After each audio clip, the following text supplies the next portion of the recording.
Ice cream.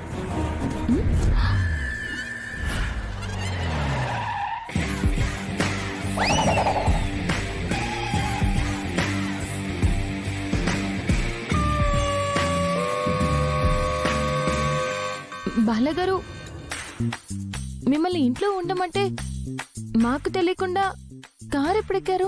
సుందరి, ఈరోజు నాకు holiday కదా, నాకొక్కడికి ఏం తోచదు. అందుకే మీతో పాటు రావాలని మీకు తెలియకుండా కార్లో దాక్కున్నాను.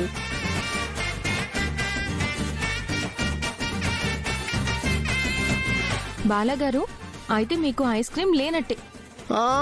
అలా ఎలా కుదురుతుంది? నువ్వు ఐస్ క్రీమ్ తీస్తాను. ఇప్పుడు నేను వచ్చాను కాబట్టి నువ్వు డైరెక్ట్గా నాకు ఐస్ క్రీమ్ కొని, ఓకే?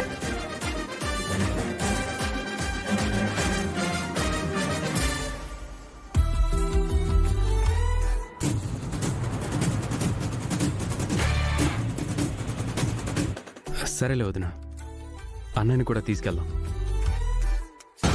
అది కాదు అనంత్ గారు, మనం పెద్దవాడిని చూడ్డానికి హాస్పిటల్కి వెళ్ళేటప్పుడు బాలాగారు ఎందుకు అని వద్దంటున్నాను. సుందరి, ప్రామిస్, నేను కామ్గా ఉంటా, ఓకేనా? నేనేం అలర్ట్ చేయను, ఎక్కడికి వెళ్ళను.